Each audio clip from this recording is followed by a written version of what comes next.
Cloud services are convenient, great for remote working, and packed with cool features. But how sure are you that your information is secure? We want to tell you about 3 things you can do today to make sure your data's as secure as possible. First up is multi-factor authentication. You've probably used this with your online bank. MFA sends a single-use password to your smartphone. No password, no access. Second is to switch on encryption. This scrambles your data so it's unreadable to anyone outside of your business. And third is your backup.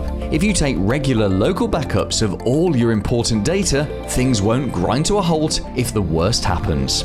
There's lots more you can do to stay secure in the cloud, so if you want to be sure your business is protected, get in touch today.